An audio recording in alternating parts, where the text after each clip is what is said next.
Welcome back, guys, to our DSA challenge series. This is the phase 2 of our series, and the questions that we are tackling in this series are based on binary search and 2D arrays.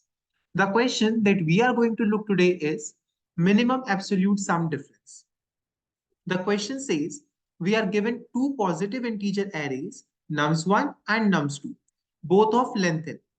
We need to find the absolute sum difference for arrays nums1 and nums2 for each index of I. What we can do is we can replace at most one element of nums1 with any other element in nums1 to minimize the absolute sum difference. And we need to return the minimum absolute sum difference after replacing at most one element in the array nums1.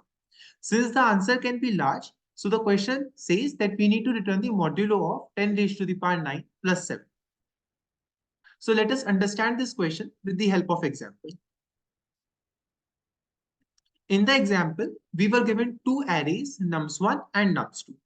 In the array nums1, the elements were 1, 10, 4, 4, 2, 7.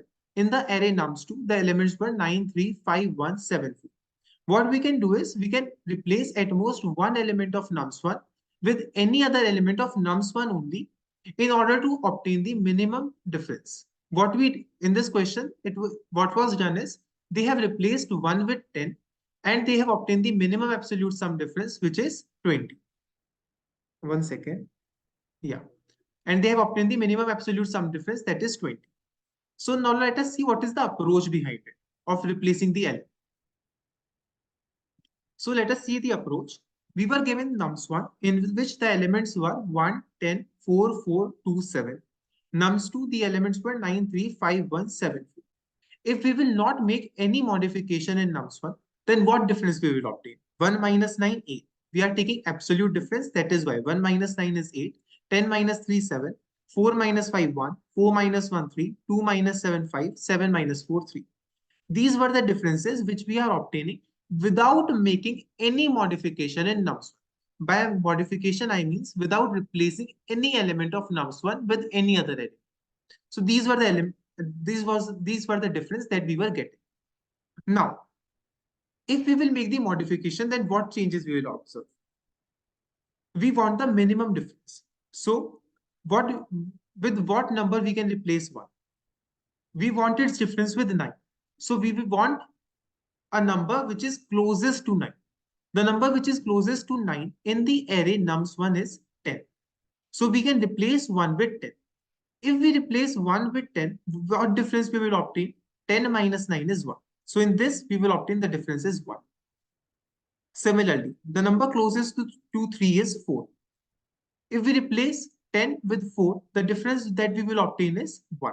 So in this way, we are finding the best difference that we can obtain after replacing the elements. So we have seen that. Now question says we can replace at most one element. Only one element we can replace. If the question says we can replace any number of elements, then we have taken the best difference only. But the question says we can replace only one element.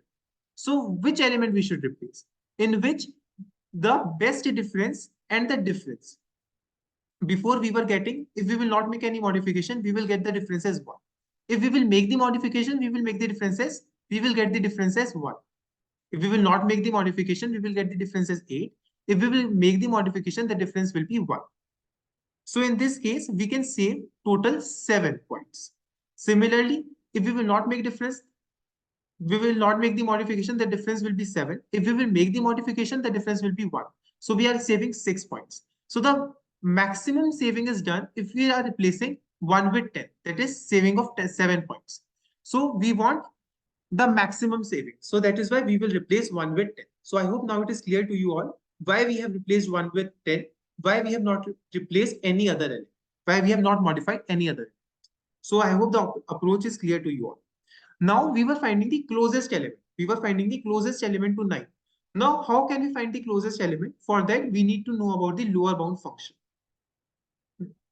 The lower bound function in C++ is a method in C++ which is used to return an iterator pointing to the first element in the range of first to last, which has a value not less than VA.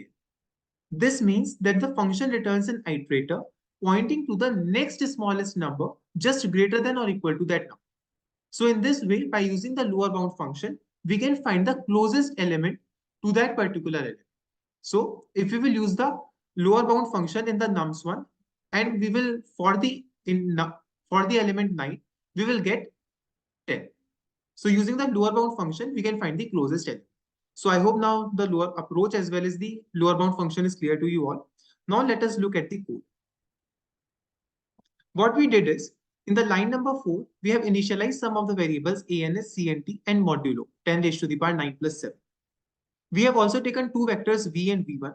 In the vector v, we will store the absolute difference without making any modifications. And in the vector v1, we will store the absolute difference after making the modifications. So first of all, we are storing the absolute difference without making the modification from line number 6 to 9. For int I equals to 0, I less than nums1 dot size I plus plus, and we are storing the absolute difference. In the counter, we are storing the sum of that absolute difference. Since it can be large, that is the reason we are taking the module. After that, we are sorting the array. Now the question arises, why we are sorting the array? Because we want to apply the lower bound function. The lower bound function can only be applied if the array is sorted. So we have sorted the array in line number 10. After that, we have applied the lower bound function. For lower bound function, we need to give the range nums1 dot begin, nums1 dot end, and for which element we want the closest element. So we want to give nums2 at the index of 5. So this was the syntax of lower bound function. Now, why we are subtracting nums1 dot begin? Because the lower bound function will return an iterator. We want the index. In order to obtain the index, we are subtracting nums1 dot begin. I hope it is clear to you. Now we are having the index in POS. Now we want the closest element to that particular element, nums2 at the index of 5. That closest element can be obtained at that particular index or at the index which is just lesser than. So we are applying three conditions if POS double equals to 0. If position is 0, then we have to check at that particular position, because index which is just less than 0 is -1, and -1 is not possible in an array. -1 does not exist in an array. So that is why we have applied the condition of checking absolute nums2 at the index of 5 minus nums1 at the index of position. We can only check at that particular position. Or if position is returning us nums1 dot size. Nums1 dot size index does not occur in an array. If an array is of size 6, then the indexes will be from 0 to 5, and index 6 will not occur. So we need to check at the index which is just less than 6, that is at the index 5. So we will check only nums2 at the index of 5 minus nums1 at the index of pos minus 1. For all other indexes which are between 0 to nums dot size, we can check at both of them, at that particular index as well as at the index which is just smaller than that. Now we want the minimum difference, so that is why we have applied the function in the else condition. So I hope it is clear to you all. In V1 we are storing the absolute difference after modification of the array. Now we are applying the loop ans equal to max ans comma v at the index of 5 minus v1 at the index of 5. Why we are doing it so? Because the question says we can make only one modification. So which modification we should make in which we are getting the maximum saving of points? So that is why we are applying max ans comma v at the index of 5 minus v1 at the index of 5, so that we can obtain that particular array savings. After that, we will return cnt minus ans plus n mod m in order to obtain the answer. The question was quite tough, but I hope if you will see the video, it is clear to you. If the question is clear, don't forget to share it with your friends and subscribe to our channel. Thank you.